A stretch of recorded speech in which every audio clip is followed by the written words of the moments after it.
Dans le château de mon enfance, il y a des sourires, et parfois de la tendresse qui enveloppe. Il y a la porte ouverte sur la cave, et puis ce noir qui cache mes blessures. Cette solitude qui est comme une révolte, on ne choisit pas ses parents. Dans le jardin, il y a une petite fille, tendre amie. Pourrais-tu me dire, pourquoi ces grands sont-ils toujours avec leur face de colère, leur face de misère? Dans le grenier de mon enfance, il y a le désespoir, et cette longue attente à devenir grand. Le froid du tout petit est inscrit dans la mémoire de l'homme, avec l'insécurité qui marque le passé, ce froid d'enfance gelé, ce passé qu'on ne refait pas, et puis ces bras sécurisants qui apportent l'éphémère sécurité. Qui vais-je trouver de mort aujourd'hui en rentrant de l'école?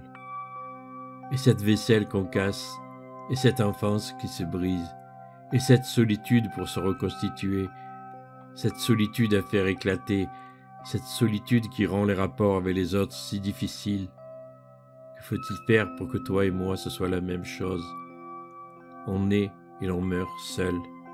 Dans cette solitude, donne-moi la main, donne-moi ton corps afin que je trompe mon angoisse, donne-moi tes lèvres afin que je communie, donne-moi la fusion, donne-moi, c'est moi qui me donne. Qu'est-ce qui a de l'importance? Nous ne sommes rien.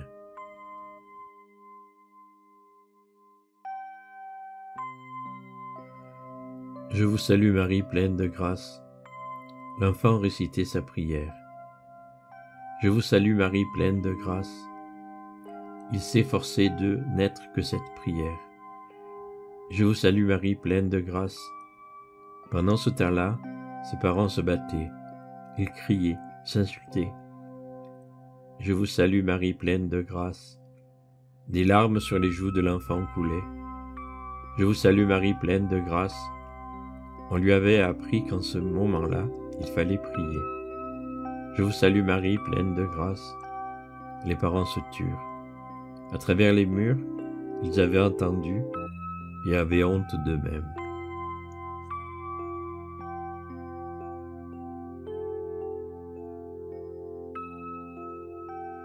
Une coquille de noix, un petit bateau qui flottait sur l'eau du ruisseau, portait ses illusions de rêve d'évasion, d'enfant, tristement seul en lui-même.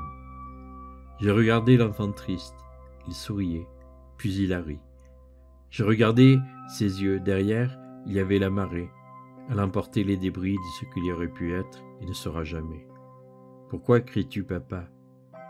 Tes hurlements me cassent les oreilles. Tiens, maman a brisé la vaisselle. Sur la route de l'école, j'ai rencontré Delphine. Elle portait son cartable et des crayons de papier. Sur la route de l'école, j'ai rencontré Lise. Elle portait ce jour-là les cheveux défaits. Sur la route de l'école, j'ai rencontré l'enfant triste. Il portait son enfance, et une enfance, c'est parfois dur à porter.